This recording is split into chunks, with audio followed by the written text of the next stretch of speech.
Alors ce projet est le seul projet qui permet de donner des perspectives d'avenir à la Grande Motte. Je vous rappelle, vous le savez, l'an dernier nous avons célébré le 50e anniversaire de la création de la Grande Motte. Et 50 ans après, il est nécessaire de voir comment la Grande Motte peut évoluer.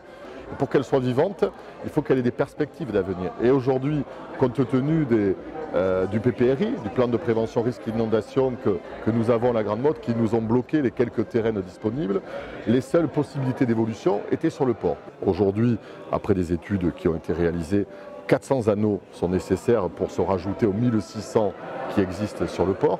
Et cette extension du port doit s'accompagner, parce que c'est une nécessité économique, d'un réaménagement des halles nautiques. Les halles nautiques sur lesquelles nous avons des entreprises performantes, je vous le rappelle, notamment Grand Large Yachting.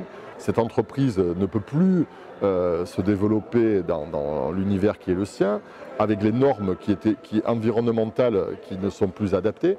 Donc la nécessité c'est faite de transférer sur la presqu'île, qui va être entourée par les 2 nouveaux bassins du port, d'installer la zone technique nautique, d'y transférer les entreprises dans des configurations totalement modernes et avec des normes environnementales telles qu'on en a besoin aujourd'hui.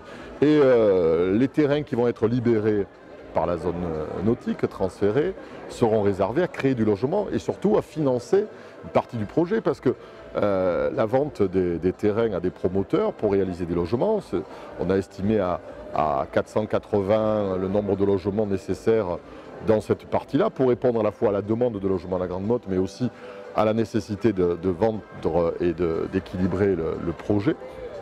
Eh bien, nous avons ce qu'on a appelé le projet Villeport, qui est finalisé par le réaménagement des quais, quai Pompidou, le quai Robert Fage, qui viendront apporter cette touche finale d'amélioration de l'entrée de la Grande Motte et d'un aménagement de ces quais.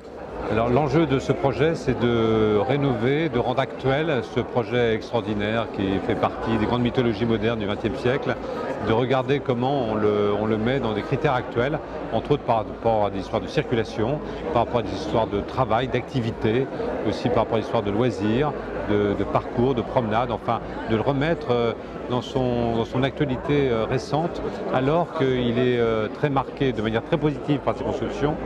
Mais au niveau du sol, on est resté peut-être un peu dans les années 60 avec surreprésentation de la voiture en l'occurrence. Ces bâtiments, ils sont là comme des témoins d'une époque, mais il faut continuer l'histoire.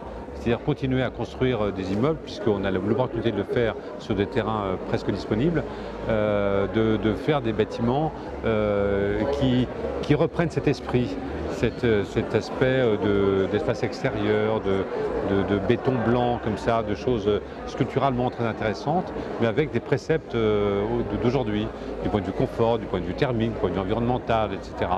Voilà, c'est très important de continuer l'histoire.